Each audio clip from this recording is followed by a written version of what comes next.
Alrighty y'all, in this video I'm building a goat shed from the ground up. It's mostly time-lapse, so you don't have to watch me fumble with screws in real time. The design was inspired by Goat Daddy's farm. I liked their setup and made a few changes to fit our herd and our weather. Stick around to see what worked and what I changed and what I'd probably do different next time.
To allow poop to fall out also, I went with the 5/8 because I use these bolts as spacers. Just drop them on both ends so the board's up against it, so we would have even spacing all the way.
Okay, my camera overheated yesterday in the heat, so we missed the whole progression of putting the walls on.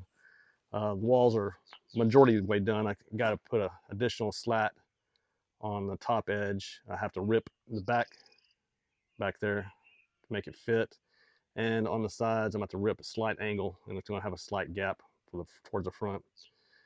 If you'll notice on the back wall, it doesn't go all the way down. That's by design. That's to allow poop to push out.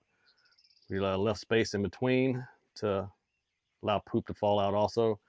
I went with the 5/8 because I use these bolts as spacers.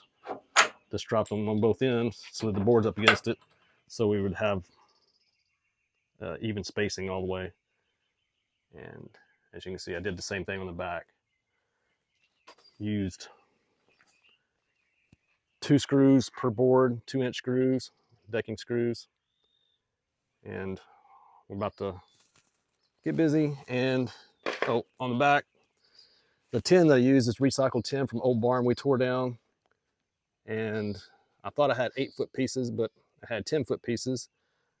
I'm actually may not even trim that off. I may just leave it out there and see how it handles the wind and stuff. If it has an issue, I'll trim it off. But that just gives the goats a little extra rain protection if they want to stand underneath. And as we probably talked about in the beginning of the video, we left it at 3 feet. So that gives them an opportunity if they want to go underneath.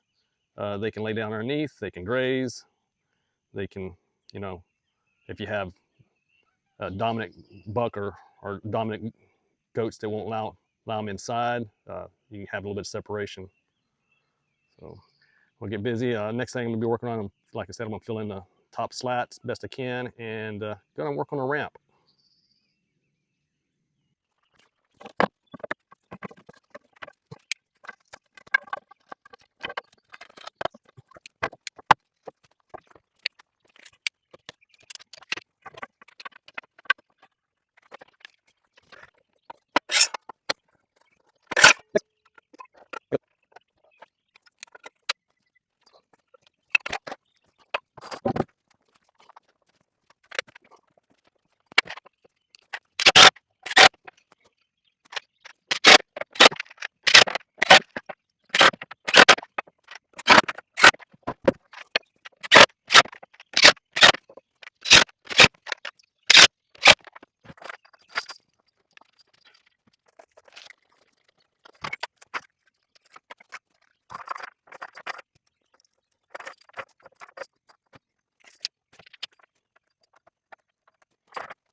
I later make the ramp top even with the top of the deck because we had some smaller goats having a hard time making the transition from the ramp to the actual platform.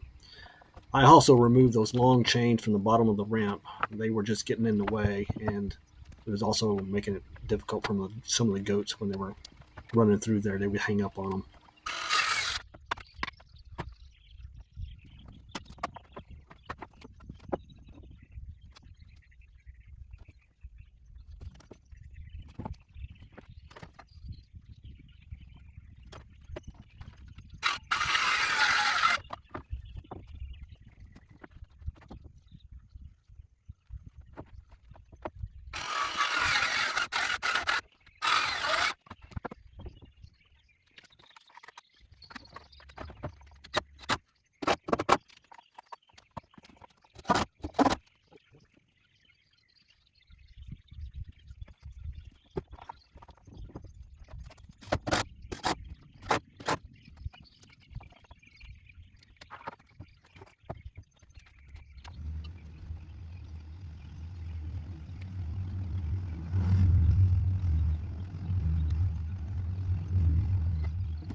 Sure could use Donna's help right about now. Kind of hard to hold this board by myself.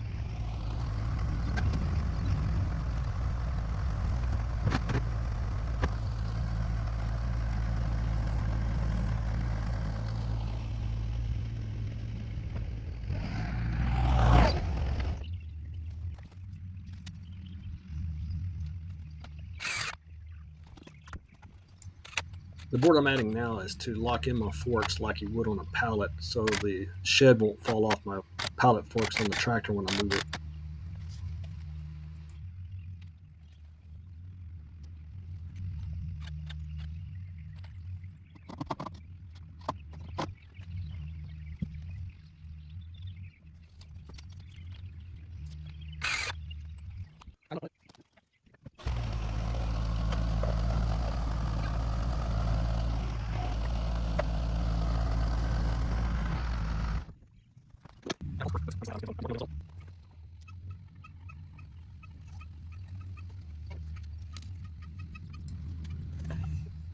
There are advantages and disadvantages of using used sheet metal.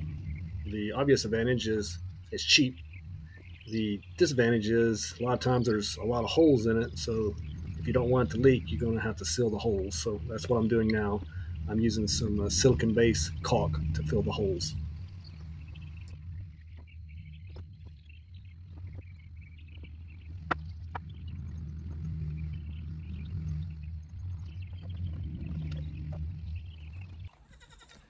Okay, a little update on our goat cabin here.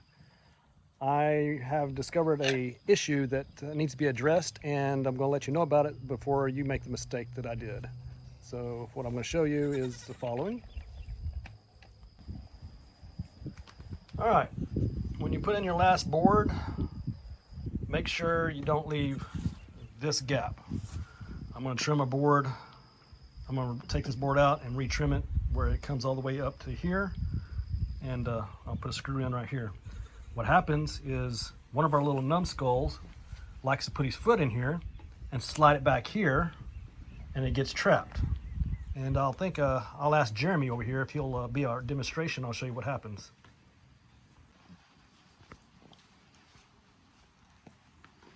Okay, this is little Jeremy, and he'll show you what happens.